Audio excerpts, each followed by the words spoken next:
Good morning বন্ধুরা। আজকে মঙ্গলবার আর এখন বাজে সকাল 8টা। তো স্নিগ্ধা হয়ে গেছে রেডি, যাচ্ছে ও এখন স্কুলে। আর আজকে আমি আর ওকে নিয়ে যাচ্ছি না, ওর পাপা নিয়ে যাচ্ছে। আর যার জন্য ও এত খুশি, কারণ পাপার সঙ্গে গেলে অনেক রকমের গল্প করতে পারে, আসার সময় অনেক কিছু খাবার খেতে পারে। আর আমার সঙ্গে গেলে তো চুপচাপ যায় আর চুপচাপ আসে, না কোনো খাওয়ার, না গল্প, না বকবক, কিচ্ছু হয় না। তো প্রত্যেক দিন তো হয় না, মাঝে মাঝে ওর পাপা নিয়ে যায়, সেদিনও খুব খুশি থাকে। আর যাওয়ার সময় বলে যায় পাপা কিন্তু আমাকে নিতে যাবে, কারণ হচ্ছে নিতে গেলে ও একটু কিছু খাবার খেতে পারবে।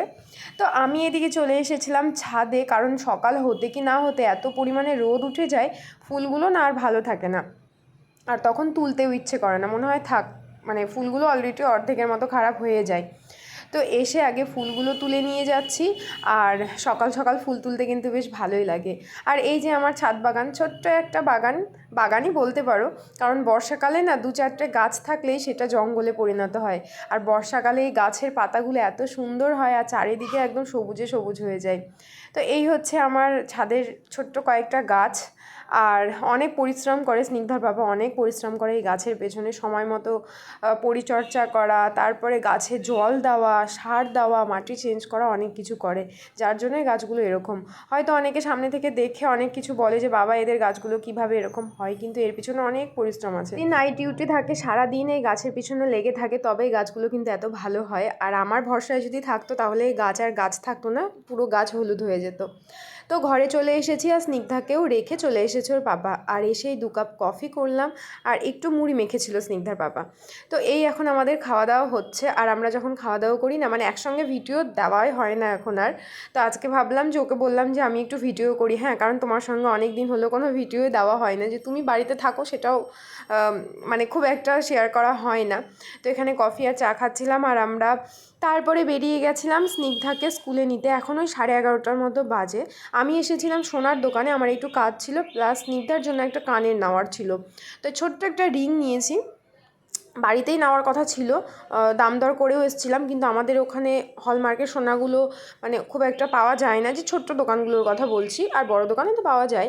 তো স্নিগ্ধার বাবা বলছিল চলো ওখান থেকেই নেবে, ভবিষ্যতে কোনো দিন চেঞ্জ করে অন্য কিছু নেওয়া যাবে, এখান থেকে আর নিও না, একদম যেখানে আমরা থাকবো পার্মানেন্ট তুমি সেখান থেকেই নেবে।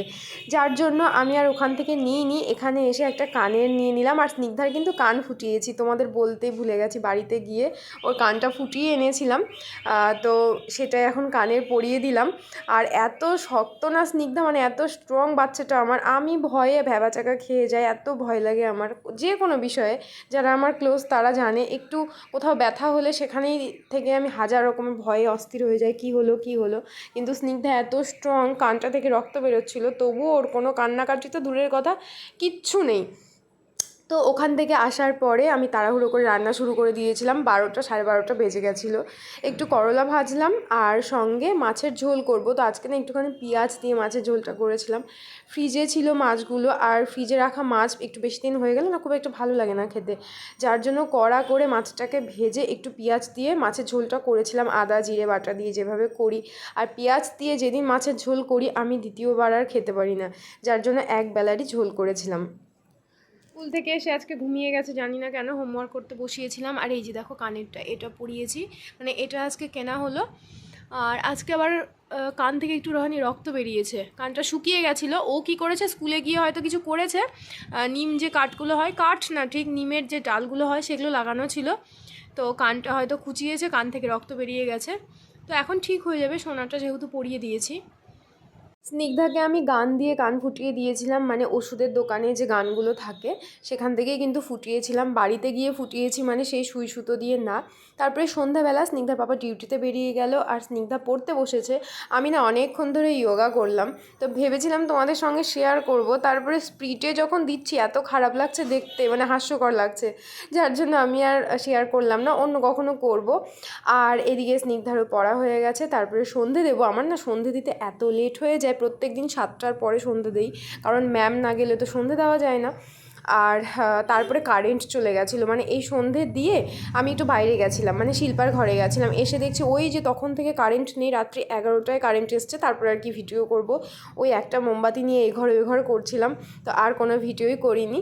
আর এখন ধুনো জ্বালাচ্ছি, আজকে তো মঙ্গলবার, ধুনো তো জ্বালাবোই। আর আমার ঘরে না নেগেটিভ এনার্জিতে ভর্তি বলতে পারো, কারণ আশপাশের লোকগুলো আমাকে পছন্দ করে না ঠিকই, কিন্তু আমাকে ফলো বেশ ভালোভাবে করে। আর বিশেষ করে ইউটিউবে তো অনেকে আছে, মানে ইউটিউব এমন একটা জায়গা যে কে তোমাকে দেখছে, কে তোমাকে ফলো করছে তুমি বুঝতে পারবে না, কিন্তু তারা বেশ ভালোভাবে করবে। তো প্রচুর পরিমাণে নেগেটিভ এনার্জি আমার আশপাশে ঘোরাঘুরি করছে, আমি বুঝতে পারছি, কিন্তু তাতে কিছু যায় আসে না। যাই হোক, এখন ওই ধুনো প্রত্যেকটা ঘরে দেব। দিয়ে একটুখানি বাইরে গেছিলাম, এসে যা ভুগেছি আমি কি বলবো। রান্না ছিল না, রাত্রেবেলা একটু রান্না করার ছিল, সেই মোমবাতি জ্বালিয়ে কোনোরকমভাবে ভাত আলু সেদ্ধ করেছিলাম। তো এইভাবেই চলছিল। তো আজকের ভিডিওটাকে এই পর্যন্ত রাখছি, দেখা হচ্ছে তোমাদের সঙ্গে কালকে অন্য কোনো ভিডিওতে।